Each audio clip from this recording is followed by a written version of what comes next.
რითი ვიხდით იმ პროდუქტებისა და სერვისების საფასურს, რომელიც გვჭირდება. იფიქრებთ, რომ ფულით.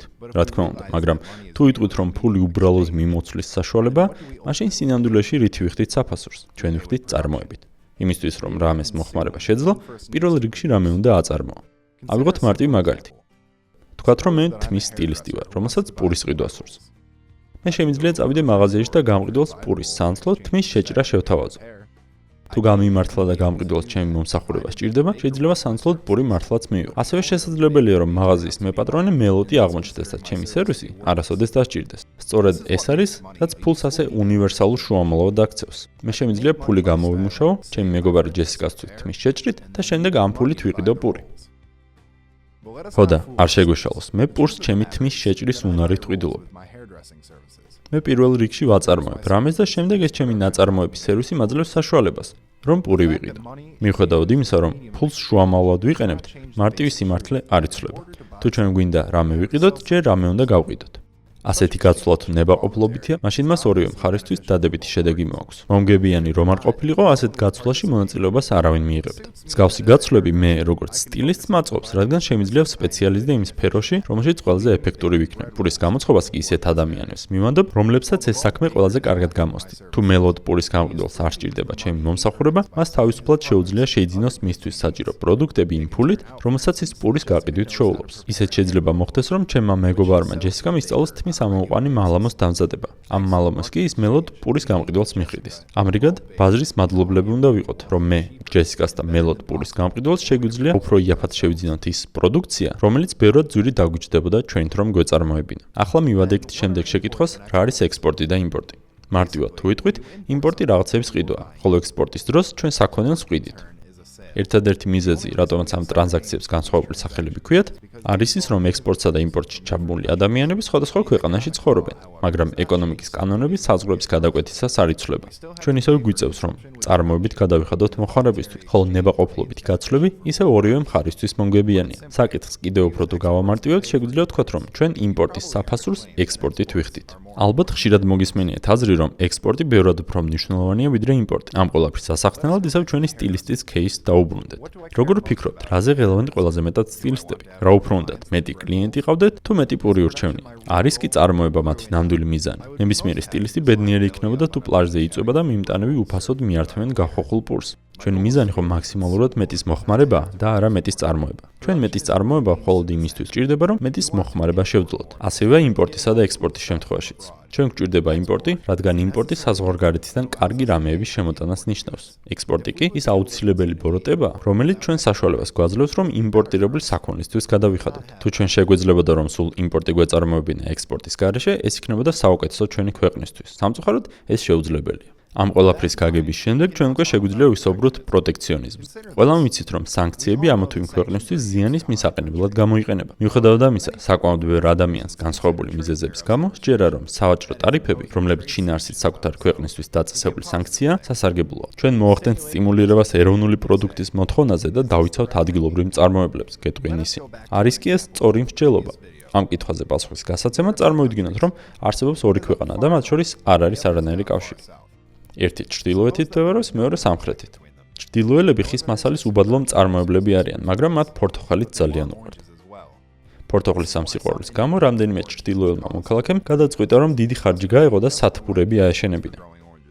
ჩრდილოელებისგან განსხვავებით, სამხრეთში პორტოხალის უდიდესი მარაგი აქვს და პორტოხალის ხეები ყოველგვარი დამატებითი ძალისხმევის გარეშე იზრდება.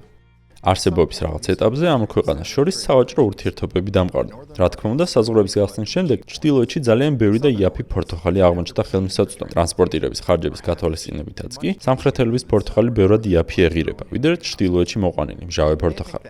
შეიძლება ვიფიქროთ, რომ იაფი პორტოხალით ყველა იხეირებს, მაგრამ ეს მთლად მასე არ არის. ჩრდილოელი პორტოხალის მწარმოებლები ნამდვილად არ იქნებიან ბედნიერები. ბევრი მათგანი შეეცდება, რომ პორტოხალის შემოტანაზე ტარიფები დააწესოს. ამ ყველაფერს კი ჩრდილოელი მწარმოებლების დაცვის მოტივით გაამართლებს. იმასაც იტყვიან, რომ მათ ქარხნებში დასაქმებული 500 ადამიანი სამსახურს დაკარგავს. სხვაები კი იმ არგუმენტს ჩაეჭიდებიან, რომ სამხრეთელებთან კონკურენცია უსამართლოა, რადგან სამხრეთში მზე მეტად აცხუნებს და ფორთოხლის მოსაყვანად უკეთესი პირობებია. თუ ჩრდილოელი ფორთოხლის მწარმოებლები თავისას გაიტანენ და ტარიფებს დააწესებენ, ისინი მართლაც მოგებულები დარჩებიან, მაგრამ ჩრდილოეთის მთელ დანარჩენ მოსახლეობას მოუწევს უფრო ძვირი გადაიხადოს პორტოხალში. ტარიფების დაწესება კი ნიშნავს, რომ მთელი ჩრდილოეთის მოსახლეობა დაასუბსიდირებს არაეფექტურ მწარმოებლებს, მხოლოდ იმიტომ, რომ ისინი ჩრდილოელები არიან. უფრო მეტიც, შრომის უნარიანი ძალა, ანუ პორტოხლის წარმოებაში დასაქმებული ადამიანები არიან დაკავებული ისეთი საქმიანობით, რომელიც არაეფექტურია და ანელებს, ან კლავს ისეთი სერვისების განვითარებას, რომელიც შეიძლება ბევრად ეფექტური იყოს ჩრდილოეთში, ვიდრე სამხრეთში. უფრო მარტივად რომ ვთქვათ, შეზღუდული რესურსები იხარჯება არაპროდუქტიულ წარმოებაში. პორტოხლის წარმოებაში დასაქმებულ ადამიანებს კი შეუძლიათ ორივე ქვეყანა მოამარაგონ მეტად საჭირო სხვა პროდუქტებით. ადამიანების, ქალაქების ან ქვეყნებისთვის უდიდესი შეღავათი იქნება, თუ ისინი ზედმეტ ფულს და ენერგიას არ დახარჯავენ იმის წარმოებაში, რისი ყიდვაც ბევრად უფრო იაფად შეუძლიათ. ისიც მართალია, რომ ტარიფების არ დაწესების შემთხვევაში არაპროდუქტიული მეწარმეები გასაჭირში აღმოჩნდებოდნენ და მათ ბიზნესის დახურვა ან რეორგანიზება მოუწევდათ. თუმცა მათ შეიძლება იგივე დაემართოთ სხვა შემთხვევებშიც. ნებისმიერ დროს შეიძლება იმავე ბაზარზე გამოჩნდეს უკეთესი მწარმოებელი და იმის გამო, რომ მას უფრო ახალი ტექნოლოგიით, უფრო ეფექტურად შეუძლია პორტოხლის წარმოება, ბაზრიდან გააძევოს შედარებით არაეფექტური მწარმოებელი. რომელი მეწარმისთვის აქვს მნიშვნელობას სადავრი კონკურენტი ჩაძიროს. არც ერთისთვის. არც მომხმარებლები ღელავენ ამაზე. მომხმარებელს მხოლოდ ის უნდა, რომ რაც შეიძლება მაღალი ხარისხის პროდუქტი მიიღოს, რაც შეიძლება დაბალ ფასად. ჯანსაღი კონკურენციით გაიზრდება ცხოვრების დონეც, რადგან მომხმარებლებს დაზოგილი ფულით შეძლებათ რამე ახალი პროდუქტების ყიდვაც. ახალი მოთხოვნილებების გაჩენა კი თავის მხრივ შანსს აძლევს იმ მწარმოებელს, რომელმაც თავის დროზე კონკურენციას ვერ გაუძლო. სხვა სიტყვებით, საქონლის იმპორტირებამ შეიძლება გააქროს ერთი ბიზნესი, მაგრამ ის აუცილებლად გააჩენს ბიზნესის შესაძლებლობას სხვაგან. თავისუფალი ვაჭრობა ზრდის ორივე მხარის სიმდიდრეს. აშკარაა, რომ საქონლის გაცვლა სასარგებლოა ორივე მხარისთვის, მაგრამ ჩვენ უნდა შევეგუოთ იმ ფაქტს, რომ ზოგიერთმა გარიგებამ შესძლო უარყოფითი შედეგიც გამოიღოს გარკვეული ინდივიდებისთვის. მაგრამ ტარიფების და შეზღუდვების დაწესება ყველას შეუქმნის ეკონომიკურ პრობლემებს. მეორეს მხრივ კი, საერთაშორისო გაცვლებში მონაწილეობის მიღება ყოველთვის აუმჯობესებს ჩვენი ცხოვრების დონეს. მიუხედავად ამდენი საუბრისა, მაინც რჩება ერთი შეკითხვა. შეგვიძლია კი ჩვენ გავხადოთ საკუთარი წარმოება სხვა ქვეყნებზე უკეთესი. რაღაც გაგებით შეგვიძლია. როგორც იაკობ ტუსკევიჩი წერს თავის ირონიულ სათაურიან სტატიაში, ჩვენი მტერი იმპორტი, გარემოებები, რომლებიც უფრო სასარგებლოს ხდიან საქონლის წარმოებას ერთ ადგილზე მეორის ნაცვლად, შეგვიძლია დავყოთ ორ ჯგუფად: ბუნებრივად და ხელოვნურ გარემოებებად. ძალიან ძნელია გავლენა მოახდინო ბუნებრივ გარემოებებზე და გააუმჯობესო ისინი, რადგან ეს ფაქტორები ძირითადად დაიყვანება ისეთ რამეებზე, როგორებიცაა რესურსების ხელმისაწვდომობა, გეოგრაფიული მდებარეობა და საწარმოო ტრადიციები. მეორეს მხრივ კი ძალიან მარტივია ხელოვნურმა გარემოებებმა შეანელონ წარმოების პროდუქტიულობა. ძირითადად ასეთი შემოფერხებელი გარემოებებია მკაცრი რეგულაციები, მაღალი გადასახადები და ფასები, პროფკავშირების გავლენა კანონმდებლებზე და ასე შემდეგ. ჩვენ მართლა ძალიან ცოტა რამ შეგვიძლია გავაკეთოთ მაშინ, თუ ჩვენს ქვეყანას არ აქვს ნავთობი და ჩვენ უბრალოდ ვერ გავხდებით ნავთობმაგნატები. მაგრამ მთავრობის მხრიდან სულ მცირე გამოვლენილი სიკეთეც კი, რაც ბაზრის საქმიანობაში არ ჩარევას გულისხმობს, იქნება შემოფერხებელი გარემოებების აღმოფხვრა. რა თქმა უნდა, ვერაფერი შეცვლის იმ გარემოებას, რომ ჩვენ ისევ შეზღუდული რესურსები გვექნება. მაგრამ ნაკლები რეგულაციების წყალობით ჩვენი წარმოება გახდება უფრო ეფექტური.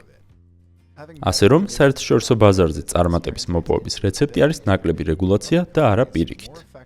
ბიზნესის საწარმოებლად უკეთესი შესაძლებლობების ქონა იძლევა საშუალებას, რომ ადგილობრივმა ბიზნესმა უკეთესი კონკურენცია გაუწიოს უცხოურს, იმ სეგმენტებში, რომელშიც შესაძლებელია.